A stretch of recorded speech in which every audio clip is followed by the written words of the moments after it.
Today, we're going to be talking about attention, aka focus, aka arousal, and when the brain gets stuck. So two separate topics, but they are related. So here we go. Now, it does get a bit technical in parts, ladies and gents, but when you get the slides afterwards, I think it will be relatively easy to comprehend, but there are some titles, and we do get a little bit technical. Sorry, Kelly, in advance when we get to the chemical stage.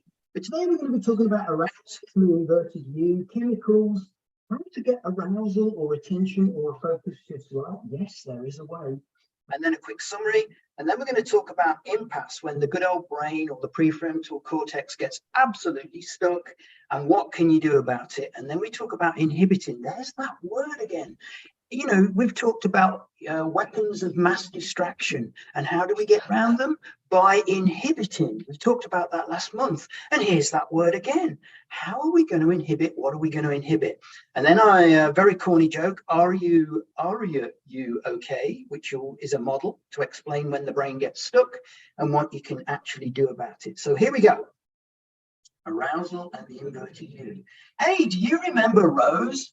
Rose came to us in the November session, and she got in a bit of a muddle when she suddenly realized she was overwhelmed by emails and meeting requests and voicemail messages and Teams messages, and there was just way too much going on and she couldn't cope with it. Well, good old Rose is going to play out another scenario for us today, and it's all related to under and over arousal, whatever that means. So today, it's 11:30 a.m. and Rose has a lunchtime meeting with an important client at a restaurant 30 minutes drive away from Rose's house. So very cunningly, before anything else happened the day before, she arranged with her boss that she could work from home in the morning and then drive to the meeting at 11:30, which should take approximately 30 minutes.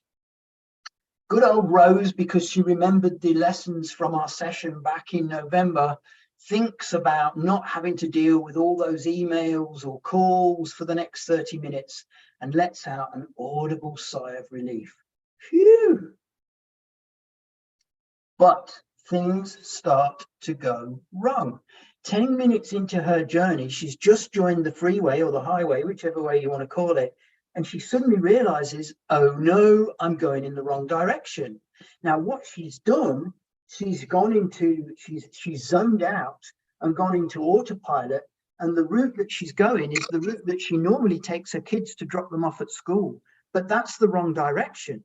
The meeting is somewhere else, and she shouldn't be going there. So now, 10 minutes into the journey that should take 30 minutes, she's now going in the wrong direction. She begins to realize that because of that, she's going to be late, and this makes her anxious. But being anxious, for a reason we'll discuss in a couple of minutes, actually increases her alertness. So thinking on her feet, she says, I've got to leave the highway. Maybe I can still get to this meeting at 12 o'clock if I zigzag through the back streets and try and save some time.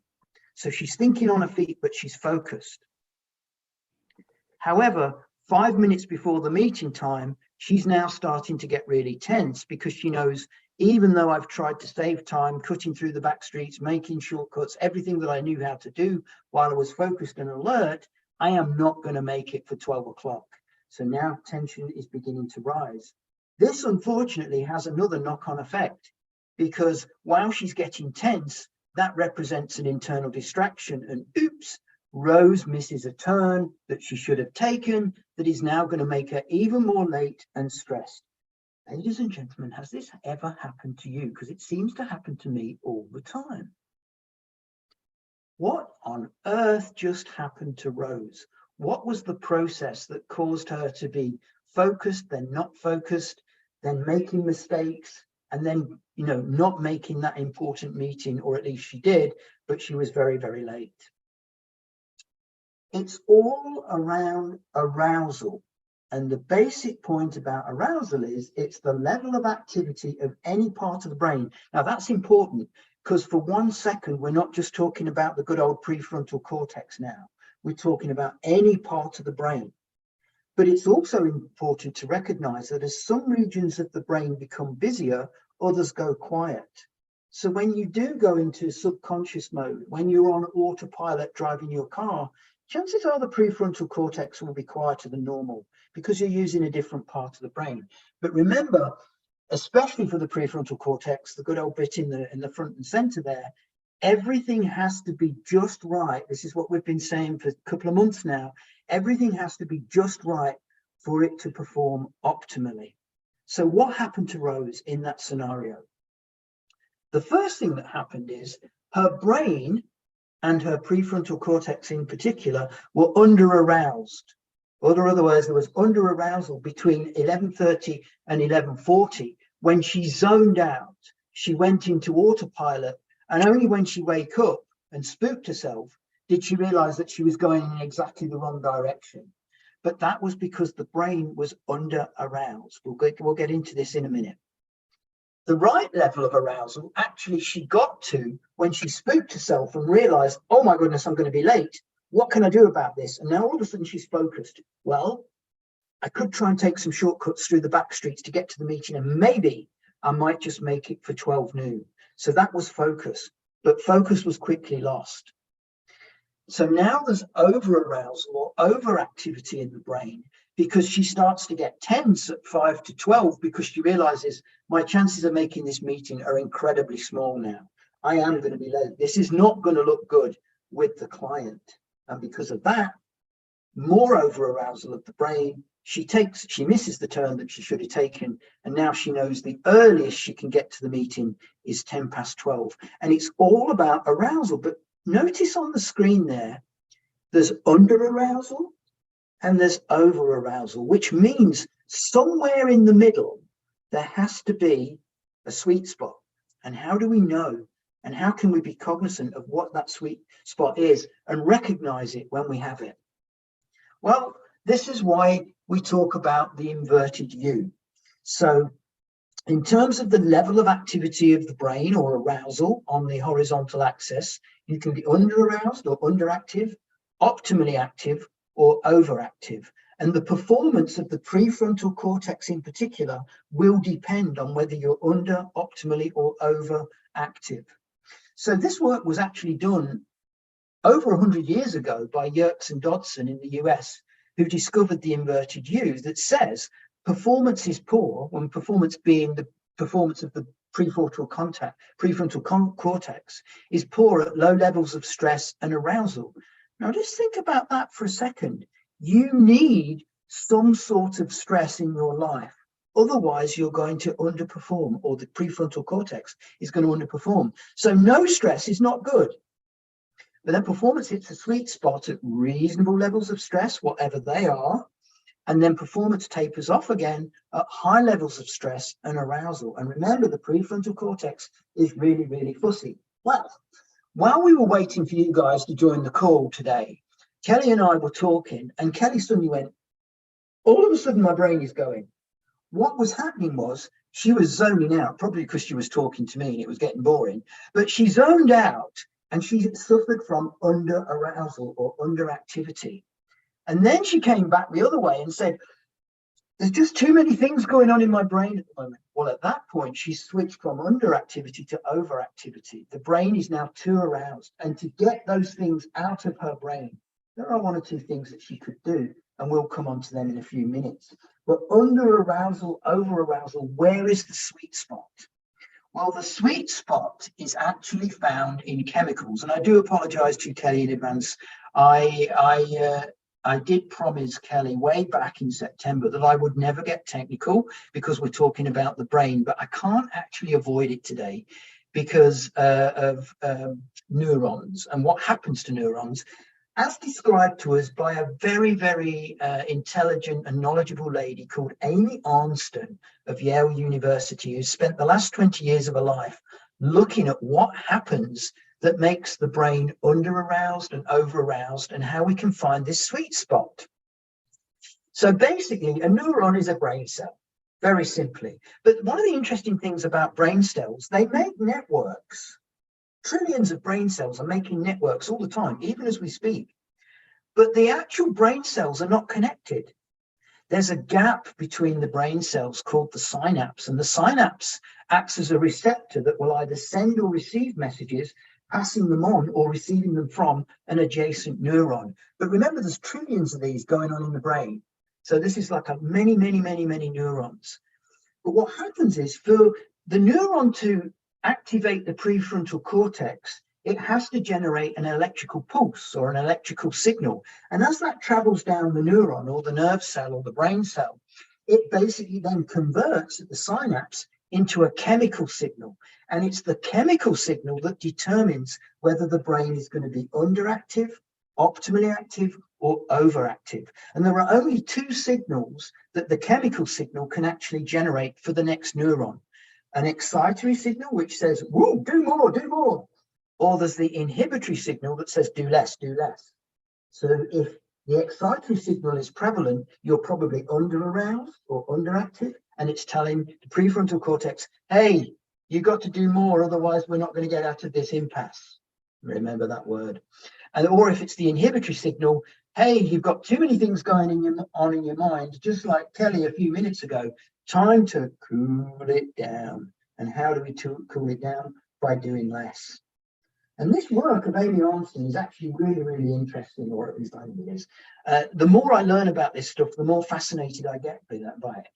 But the two chemicals that are generated that are going to determine ultimately whether we are under-aroused, optimally aroused, or overly aroused are dopamine and adrenaline. Actually, there is a lot of fancy names for adrenaline that are much longer than the adrenaline word itself, but I can't pronounce most of them. So just bear with me if I call it adrenaline today, but dopamine is the other one. And these two are working sometimes in harmony, sometimes not in harmony, but they do influence what you can do if you are aware of this in terms of making the right decisions in terms of over or underactivity.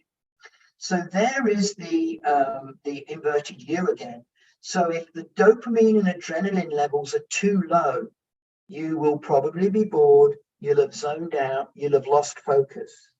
If the levels of dopamine and adrenaline are too high, you're going to be feeling stress, tension, and anxiety. So how do we find that sweet spot in the middle of the inverted U that can keep us in the right place?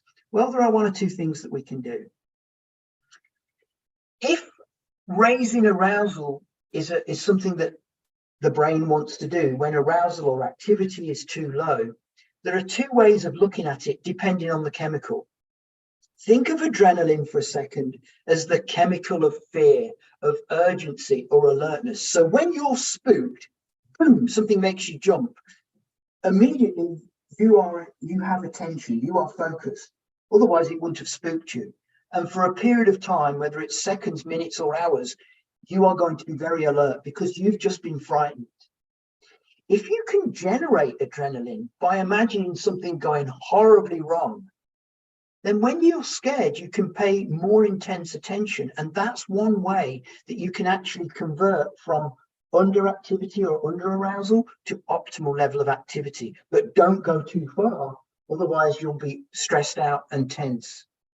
The other way of doing it is through dopamine, which is the chemical of interest.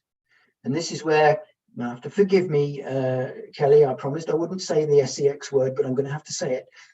This is generated by novelty, expecting a positive event or a reward at the end of an activity. That's how you raise your dopamine levels. Well, that can mean food. I'm going to go to the fridge. I'm going to raid the fridge. I'm going to eat those, whatever it is in the fridge that's attractive to me. That's a form of reward. Well, sex is a form of reward, money, positive social interactions.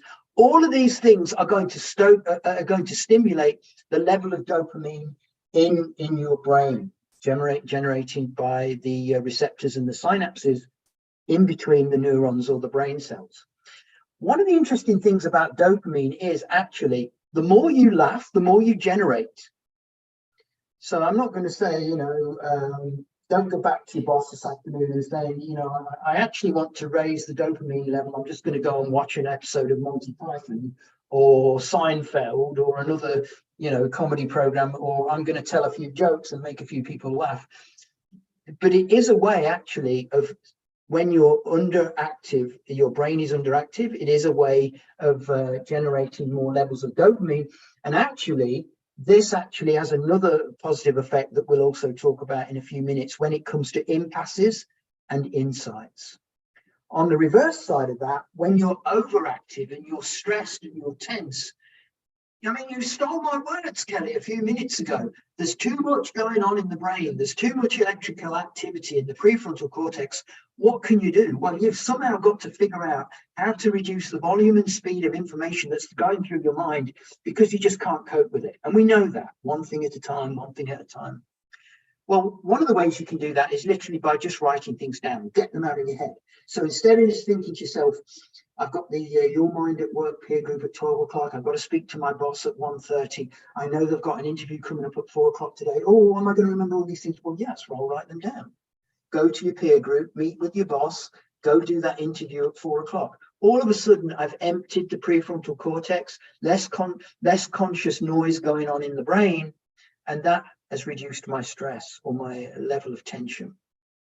The other thing that you can do is switch from the default narrative network to the direct experience network. And for those who weren't with us back in October, when I talked about these two networks of the brain, the default narrative network kicks in pretty much when you're bored and you start to tell yourself little stories or imagining scenarios, and you daydream, your mind wanders. The direct experience network is how you achieve mindfulness. This is when you really notice, what am I thinking at the moment? What sounds am I hearing? What tastes am I experiencing? What smells am I smelling? You know, you become, from a sensory perspective, you become very, very aware, and you take yourself out of this storytelling mode. And that helps you as an individual to relax. That's why people say, go for a walk. Take a break, do something different for 5 minutes. It's like when you're doing a puzzle. This literally happened to me this morning. I was trying to do a Sudoku puzzle before I came to the office, and I got stuck, and I needed to go and make a coffee. So I went into the kitchen, made a coffee, came back, picked up the puzzle and went, oh, that's the answer. Boom, boom, boom, boom, boom. And it was because I'd emptied the mind, taken the level of stress down, and to the point where it was optimal again, and I could see the answer to the puzzle. We're going to come back to puzzles in a minute. The interesting thing about brain activity, it is individual. Well, maybe that is fairly obvious, but what's interesting is it differs very much between females and males. And it's all because of estrogen. Now, good old Amy there at Yale University, she actually studied men and women for 20 years and came to this conclusion, which she says is empirically proven, statistically proven, that give a lady a deadline of this project must be done, or you must be ready to start by February the 1st. And the ladies in the group would always try and finish the project ahead of schedule. And they wanted to, because they wanted to avoid the stress of the deadline, which is increased arousal, but too much arousal. And estrogen is a stress-producing chemical. And this is the conclusion that Amy said. The ladies with the estrogen, they always want to finish early. They don't want the stress of the deadline. I wonder if this sounds like the ladies on the call or not. Anyway, men, on the other hand, being men, of course, we don't care. So we leave everything until the last minute because we love these higher levels of dopamine and adrenaline. Well, why not? So men tend to push themselves to get things done at the last minute with higher levels of stress because they can cope, or no, that's not the wrong word. They don't have the estrogen effect going on. Therefore, they have higher levels of dopamine and adrenaline to push them over the line, but they have to leave it to the last minute to get those higher levels to push them over the line. Now, I know I've just made a very general point, but this lady, Amy, reckons after 20 years of research that this is a fact. But I found that very interesting. I don't know whether it's too generalistic, but I thought it would be an interesting point to bring it to you today. So here we are. We've got dopamine and adrenaline levels that are too low. There's underactivity in the brain, and we're bored out of our brains. Or on the other side of the scale, we've got dopamine and adrenaline levels which are way too high, and we're all stressed, tensions, and have tension, and we're all burning out. Which do you think is the most serious problem in today's workplace? Anybody? I would say too high stress. Anyone else? Anyone else wants to hazard a guess? I'll just say too low just to be different from Kelly. Well, actually, I was a bit naughty. You're dead right, Kelly. It is too high stress. And I mean, maybe that's a little bit obvious, but there are people in the workplace. And here's a point to think about. If I have a member of my team who is bored, either because I'm not giving them opportunities and experiences or tasks that they find stimulating, interesting, and challenging, their level of arousal or focus or attention is not going to be good enough for them to do the optimal or the quality job. And that's why I think it's important to know. You're dead right, Kelly. Too much stress is the major reason, but there will be people, and can you spot them, that are underperforming because basically they're not being challenged enough. That's really what this says. The chemicals have just descended to too low a level. Pete, just a question about that, and then it does circle back to not being challenged enough. Is that sometimes, you know what, you've been in the same role for a very, very long time, so you're on autopilot, like you know, Rose was driving, and it's just like the things don't maybe seem to come the same way. You don't have that same drive to get the same things done. So it's either from your own personal perspective or business perspective. Business perspective, maybe they can move you into a new role. Your own perspective, maybe you need to, you know, change companies, find something different. Because that's the one thing, you know, you find people who will job shift quite often. And if their company is not providing them with that same challenge. And then I also think maybe on the other side where people are really busy, it could be occurring a little bit more nowadays when, you know, we're constantly hearing the phrase, hey, we're doing more with less. Whereas this person was let go. So these two people are now doing their job as well as the other one. So there's a lot going on there. Oh, there is a lot going on. Absolutely. I mean, I think if you're bored at work and you think about asking your boss for more responsibility, trying to get a promotion, or even looking outside the company and jumping ship, ultimately what you're trying to do subconsciously is raise your dopamine levels, because that is the novelty that you're craving that you're not getting. I think that's a fair point. That's because you're bored, right? You're underactive, you're under aroused, the brain is under aroused. So you need something new. Let me tell you how Rose actually gets around this problem today, because she does. She always finds an answer, good old Rose. So today, Rose has a lunchtime meeting with an important client at a restaurant 30 minutes drive away from Rose's house. Well, we know that. It's 11:30. Nothing's changed. And we also know that Rose thinks about not having to deal with those emails or calls for the next 30 minutes and lets out an audible sigh of relief. Phew. Well, what's different? Nothing, but hang on. Rose knows that she needs to focus, so she raises her alertness by picturing herself arriving at the meeting on time and the meeting going well. Her dopamine and adrenaline levels go up, but she still hasn't left the house. And to make sure that she remains alert and focused, a little voice in the back of her head says, check the map before you set off. Make sure that you're going to take the optimal route. So she scans the map and works out the best route. Finally, having done those things, she's ready to go. When she gets in the car, she puts the radio on and has some music very quietly going on in the background. She's relaxed, she's focused, but periodically, every 5 or so minutes, she does check the map to make sure she's on track and she's following the route that she should be following. What she then does in her mind, because she's relaxed and focused, she starts to play out not just arriving at the meeting on time, but how she's going to open the meeting, how she's going to make sure that the first 5 minutes of that meeting are going to be just great from her perspective and from her client's perspective. And all this time, she's alert, but she's relaxed. She's focused, but she's relaxed. She's alert. Guess what, ladies and gentlemen? She arrives on time or 5 minutes early, according to that clock. And these are the things that she did with a little bit of planning and awareness of how she might stay focused by raising those chemicals and then taking them down when she didn't need them. That's how she got to the meeting on time. All this will be given to you in the slides that we send out afterwards. But here are the main points of attention or arousal. Peak mental performance requires just the right level of stress, not minimal stress.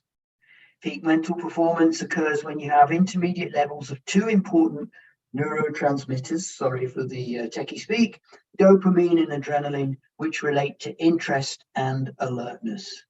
You can consciously manipulate your levels of both to improve alertness or interest. So one of the ways that you can do this is practicing being aware of your levels of alertness and interest throughout the day. I mean, that's going to tax the prefrontal cortex because you've got to be consciously thinking about it. You've got to be aware. But bring adrenaline up with a small dose of mild fear to make sure that you're focused and you're ready and that your attention is where it should be. Bring dopamine up with novelty, humor, expecting a reward, etc., etc. And bring your dopamine or adrenaline levels down by activating other regions of the brain. The limbic system is your emotions. There are other subconscious parts of the brain, as we know. It's easy to say, of course, it takes practice, but you can't practice unless you know the theory. So now we're going to be talking about impasse and insight. Impasse really is just a roadblock to a desired mental path. It's a connection in the brain that you desperately want to make, but you can't. And it hits you hardest when you're trying to be creative, when you're trying to write that proposal, when you're trying to write that presentation, when you're trying to think of a solution to a problem. That's when the impasse is going to hit. And it's because the brain isn't connecting in the way that you want it to. The reverse is when you have an insight, which is a solution that recombines the knowledge in your brain into new maps, new networks, in a whole new way. And there's the key. Those words, new and way. You can't use an old way of thinking to solve a new problem. Just trust me on that for a few minutes. You can't solve an old way of thinking for a new problem. And it's a way of getting around an impasse. This fellow is Dr. Mark Beeman of Northwestern University, and he makes some very interesting points based on his research into impasses and insights. The first point is, every single one of us has insights, and it doesn't have to be some great scientific theory. It could just literally be how to rearrange the garage so the car actually fits. So we're not looking at mind-bending eureka moments per se. The insights can be small or big. And we're all having them. There's probably no one in existence who has never had an insight. But what he did, Dr. Mark Beeman, he started to look at the way that people in his research group were trying to solve word problems. So the first problem I'm going to ask today, and jump in if you know the answer, is generate a solution word that has something to do with each of the words above. So you've got tennis, you've got strike, and you've got same. What's the common word?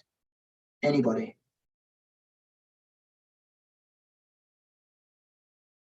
Net. Sorry? Net? Match. No, oh, match. Sorry, I said net. Oh, okay. The word is match because you can have a tennis match, you can strike a match, and match and same have similar meanings. And I can absolutely guarantee that as I gave you that little problem, 40% of you were trying the logical approach. Tennis net. Okay, that works. Strike net. I'm not sure. Same net. I'm not sure. Tennis ball. Striker ball. Yeah, it's the same ball. No, that doesn't work. Go back. Start again. The logical approach. And maybe, given a few more minutes, 60% of you would have had the insight. Let's try another one. Generate a word solution that has something to do with each of the words above. You've got pine, you've got crab, and you've got sauce. Can I say apple? Sorry? Apple. Apple, well done. You can have a pineapple, you can have a crab apple, and you can have applesauce. And again, some of us will have been trying the logical approach, one word at a time. Does it fit all three? No, go back to the beginning. Pick another word. Does that fit all three? No, go back to the beginning. And then some of us, and maybe you just had the insight when we said apple. So 40% are logically trying one idea after another until something clicks. And 60% of us have no logic whatsoever, but a sudden knowing and a confidence that this is the answer. And it comes suddenly, it's surprising, and yet when it comes, it seems blindingly obvious. I didn't think of that before. Like me and my Sudoku this morning. It's obvious, the answer's this, 25792. This is the insight, the 60%, not the logical. The insight has to come from another way of thinking, or from a complete and utter surprise. It just suddenly appears. But what can we do to make it appear? When insights occur, they seem to involve unconscious processing. How many of us have ever had an aha moment when we've either been in the shower, or we're on the treadmill, or we're going for a walk, or we're driving our car? Now I have to share a little story with you. Way back in May last year, I attended Jane's peer group. We weren't working together at the time. We had separate peer groups, and Jane was running her peer group, and she was talking at a particular moment. And I can't remember exactly what she said, but I was listening intently. And she either said the word brain, mind, or head. I can't remember even now what it was. But all of a sudden, an insight came into my mind. We could run a whole peer group on that. Like, your mind is such an interesting thing, and it affects how much you are productive, happy, are able to do your jobs in the workplace, but also outside of the workplace. This would be a really interesting idea for a peer group. And I had to write it down. And Kelly actually saw me do it, because immediately the peer group finished, she actually called me and said, "What are you up to?" And it was all because I had that insight, that aha moment. And it's the reason that we're here today. You can feel happy or sad about that. I'll leave that up to you. But the subconscious brain solves the problem 60% of the time. So Sorry, Pete, does that go back to some of it? And I can relate even to the story you told about me at the beginning, when I was trying to tell you what it is that my husband and daughter watch on TV. And I said, I can't think of the word. And all of a sudden we were just sitting there and I went, Wanamaker. And it just kind of came out because it was one of those things that I wasn't thinking, but for some reason it just popped in. And that's what I was looking for, was the Wanamaker mile.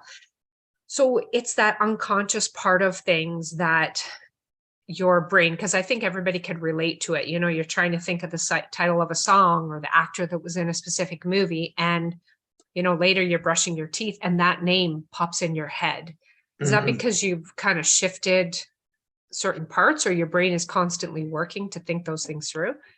You will always have the answer, Kelly. But if it's in the subconscious, it's in your memory. You've just got to fire the cells that bring it from your memory to your conscious prefrontal cortex.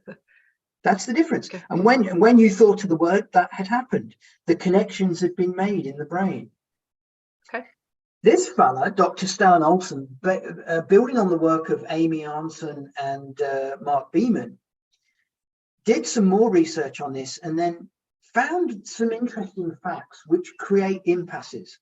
When facing a new problem, the natural instinct of us humans is to naturally try and find a strategy that worked before in a prior experience. But this won't work because you're looking at a new problem. So you're effectively trying to engage old brain maps or old brain networks to solve a completely new situation, and there's a disconnect. That's when we have our impasses. So the projection of a prior experience has somehow got to be actively suppressed and inhibited. There's that word again. And it's not easy to do, but this is the theory, that you have to know the theory to be able to go and practice.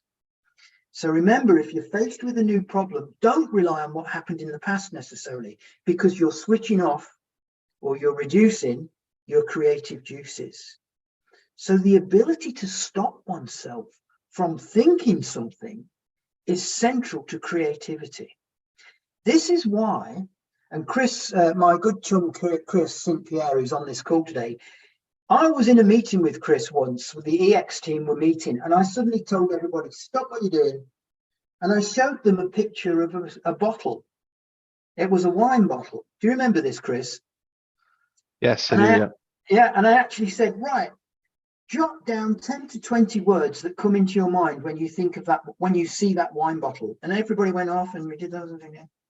And I said, right, look at the words. Now apply at least one or two of them to the current problem. So now we've got to make the link between a wine bottle and a work-related problem. And all of a sudden we started to have insights because of doing this strange thing of trying to associate a wine bottle with a problem at work.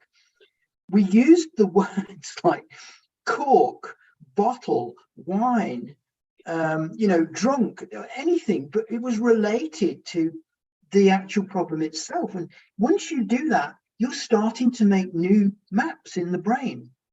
So it's a great way. This is why people talk about creative problem solving, by doing something completely different. So when you've got an impasse, the wrong answers are stopping the right ones from emerging because you're locked into something you did before and hoping it works, but it won't work because you're dealing with a new situation. So it's challenging for the brain to break out of these fixed ways of thinking, but not impossible. So as part of his research, Dr. Olson said, he sat down a group of people and said, what does this line of letters stand for? Can anybody give me the answer? I can only think the middle of the alphabet, but I'm obviously there's something more to it. Yeah, it's the middle of the alphabet. You're absolutely right. What else might it stand for?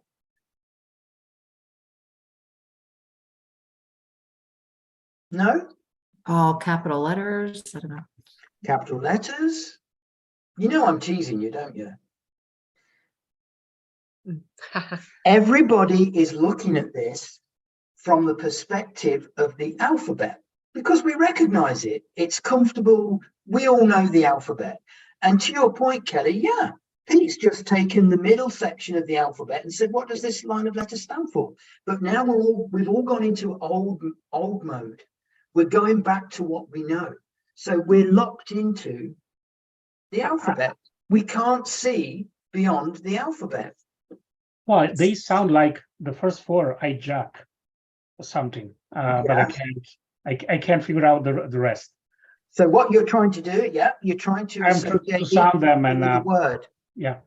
Let me give you a clue that's going to give it away, or maybe give it away.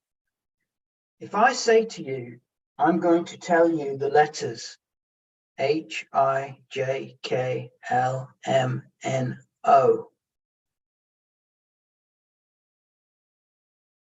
What have I done? I'm going to put you out of your misery. It's water. I've shown you the letters H2O. Oh gosh. Oh. But I thought it was going to be an acronym for something, and I'm trying to course, figure all that out. You're going back to something that you know to try and solve a new problem. But actually, and by the way, people do get this right. It just takes, longer than the 10 seconds I gave you, which wasn't very fair. But that's it. It's seeing the letters in a whole new way. Pete, with this particular one, I'm wondering too if it was, you've put what do they stand for, which is awesome.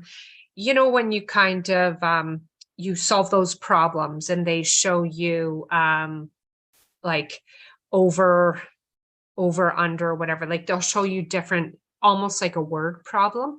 I think if it was in that context, what is this word problem?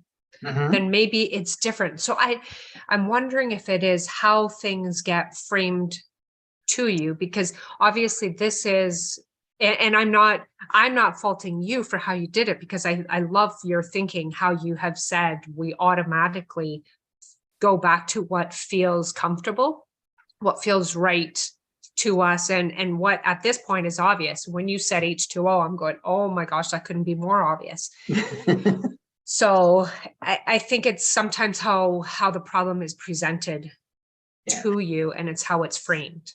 Yeah, no, I don't disagree with that at all, Kelly. And you know from all of my peer groups that I'm a horrible tease. But actually, this is how Dr. Stellan Olsen put it out there. Yeah. And I actually went through, when I saw this problem, I went through exactly the same process as everybody else on this call. I started to think, well, hi, I'm Jack. Or no, that's not right. I started to try and associate words with the letters. I was thinking, well, it's got to be some kind of, 8-letter acronym or something. But hang on a second. The only thing that made me pause was the commas, because I actually saw the commas as well as the letters. And I'm like, well, if it were an acronym, then it probably wouldn't have those commas. So I'm going down the wrong route. So at least I was trying at this point to figure out there's something new, there's something different about this, but I didn't get to H2O. I actually cheated and looked the answer up. But yeah, I mean, I might have got there eventually, but I don't know. But yeah, you're right. This is how it was presented to the research group.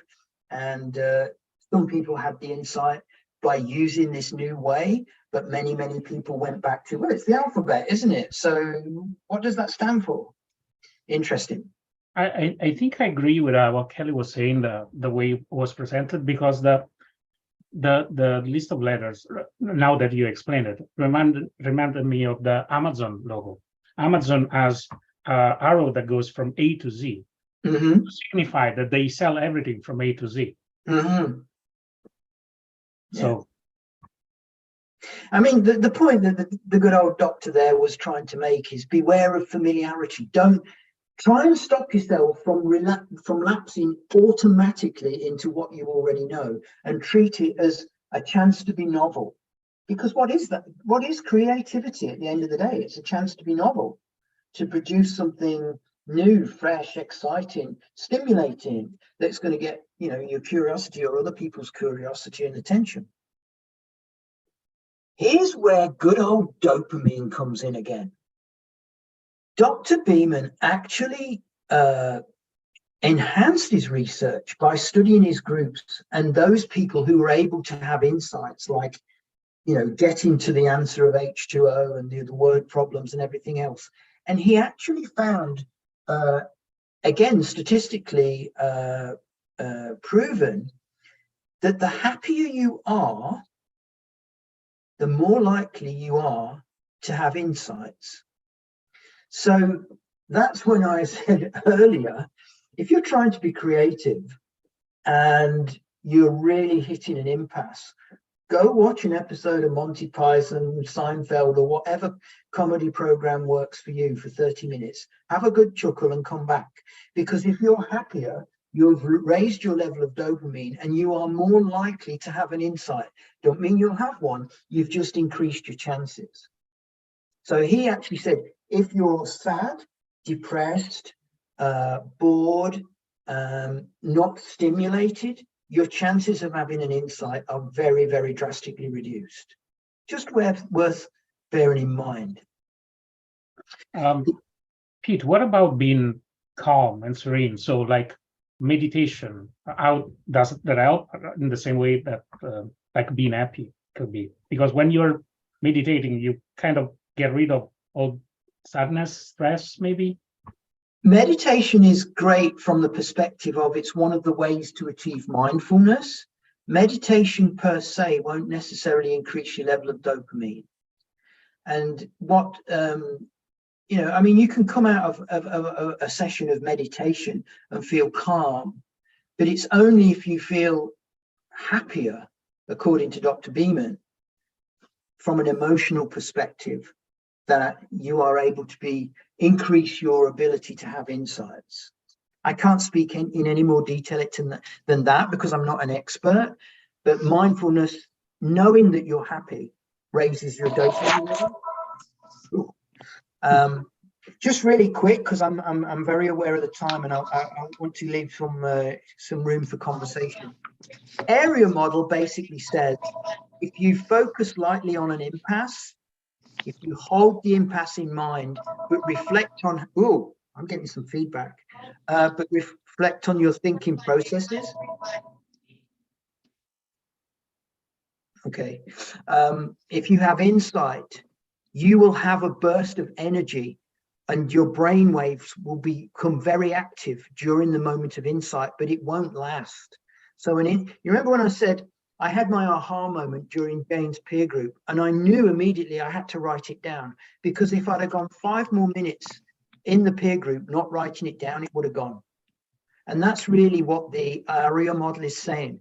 Be aware, reflect on your processes, experience the insight and the burst of energy, but for goodness sake, understand that you're only going to have the insight for a few seconds. So write it down, solve the problem, do what you need to do. But there is a time limit on the amount of insight. That's all that model is really saying. The brain actually loves insights. The brain finds insights really, really stimulating. But the problem is, because we go back to what we're familiar with, we're relying on the conscious brain, the logical brain. What we've got to do is push the prefrontal cortex out of the way. So just in summary, so that we've got time for some discussion, getting stuck is called the impasse phenomenon. Resolving an impasse involves letting the brain idle to reduce the activation of the wrong answers, and then having insights requires having a quiet mind. Insights occur more frequently the more happy and the more relaxed you are. So do something for fun, reduce your anxiety, reflect from a high level, but don't get in the weeds. Take a break and do something light and interesting to see if an answer emerges. And then to your point, practice mindfulness, which can be achieved through meditation and other ways, to make sure that you're giving your brain every opportunity to have those insights. So that's all I've got to say. And just before we get into any discussion, just want to remind you, as Kelly did right at the start, next week at 8:30, Jane's going to talk about problem solving at work. So there's the eureka moment, the insight, generally when you're not thinking about it, but then what can you do with proven problem solving strategies you can apply to any problem?